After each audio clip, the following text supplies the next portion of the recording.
So we're back in the Rambam's Guide of the Perplexed. This is part 1, chapter 36. So I shall explain to you when speaking of the attributes, in what respect it is said that God is pleased with, or made angry and wrathful by a certain thing.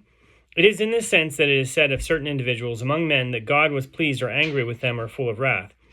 This notion is not subject of this chapter, the subject being that which I am about to speak of.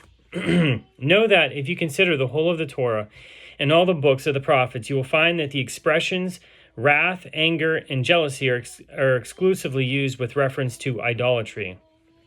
So you also find that expressions enemy of God or adversary or hater are exclusively used to designate an idolater.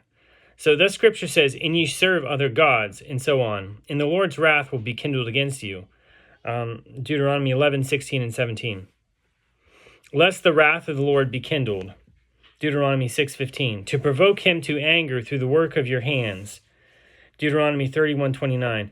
"They have roused me to jealousy with a no God. They have provoked me to anger with their vanities," and so on. Deuteronomy 32:21. "For a jealous God," and so on. Deuteronomy 6:15. "Why have they provoked me to anger with their graven images?" Jeremiah 8:19. "Because of the anger provoked by his sons and his daughters." Deuteronomy 32:19. "For a fire is kindled in my wrath." Deuteronomy 32:22. "For he will take vengeance on his adversaries and repay his enemies." Nahum 1:2. "And repayeth them that hate him." Deuteronomy 7:10. "Until he hath driven out his enemies." Numbers 32:21. "Which the Lord thy God hateth." Deuteronomy 16:22.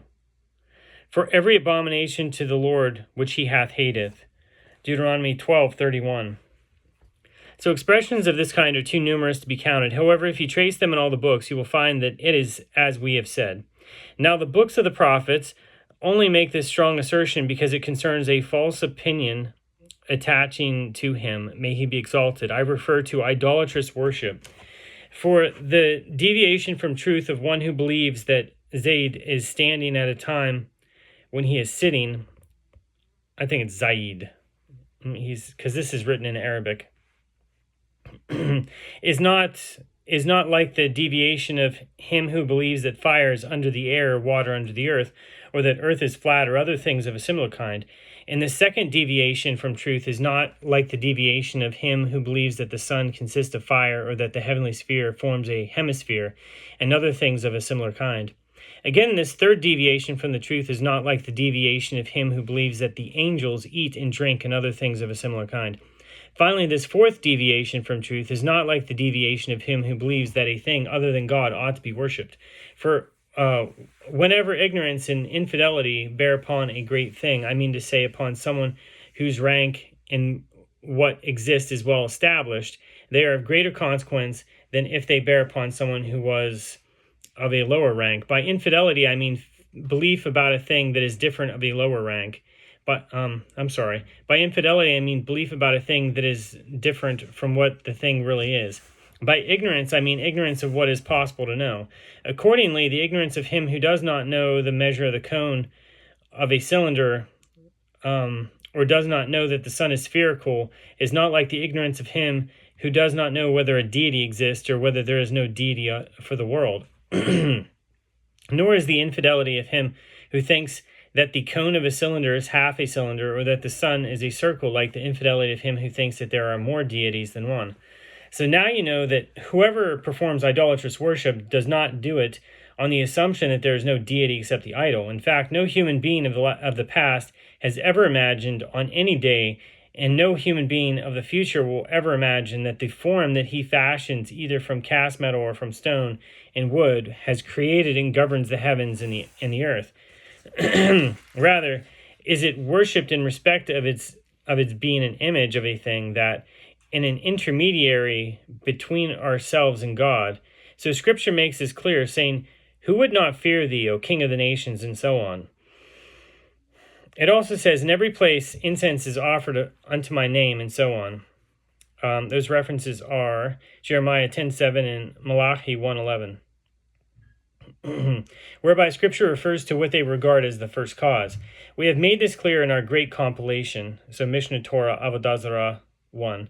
So no one among the people of our law disputes this. However, in spite of the fact that those infidels believe in the existence of the deity, their idolatrous worship entails their deserving destruction, for the reason that their infidelity bears upon a prerogative reserved to God alone. May he be exalted. I mean the prerogative of being worshipped and magnified, just as Scripture says, and ye shall serve the Lord, and so on.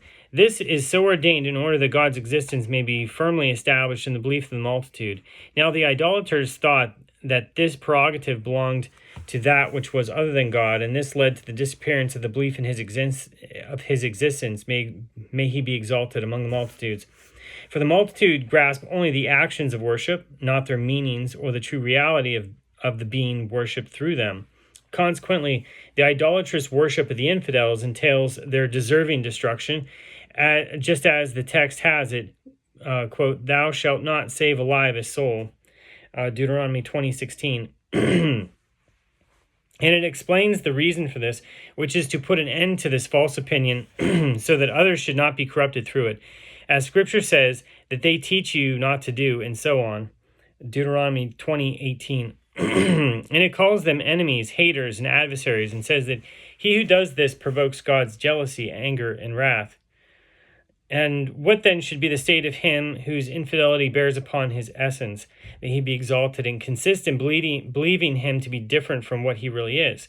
I mean to say that he does not believe that he exists, or believes that there are two gods, or that he is a body, or that he is subject to affections, or again, that he ascribes to God some deficiency or other. Such a man is indubitably more blameworthy than a worshipper of idols who regards the latter as intermediaries, or as having the power to do good or ill. Know accordingly, you who are that man, that when you believe in the doctrine of the corporality of God, or believe that one of the states of the body belongs to him, you provoke his jealousy and anger, kindle the fire of his wrath, and are a hater, an enemy, and an adversary of God, much more than an idolater. If, however, it should occur to you that one who believes in the corporality of God should be excused because of his having been brought up in this doctrine, or because of his ignorance and the shortcomings of his apprehension, you ought to hold a similar belief with regard to an idolater, for he only worships idols because of his ignorance or because of his upbringing. They continue in the custom of their fathers. Babylonian Talmud Hulin 13a. If, however, you should say that the external sense of the biblical text causes men to fall into this doubt, you ought to know that an idolater is simply impelled to his idolatry by imaginings and defective representations. So accordingly, there is no excuse for one who does not accept the authority of men who inquire into the truth and are engaged in speculation, if he himself is incapable of engaging in such speculation. I do not consider as an infidel one who cannot demonstrate that the corporality of God should be negated, but I do consider as an infidel one who does not believe in its negation, and this particularly in view of the existence of the interpretations of Onkelos and of Yonatan ben Uziel, may peace be upon both of them, who caused their readers to keep away as far as possible from the belief in the corporality of God. This was the subject of this chapter.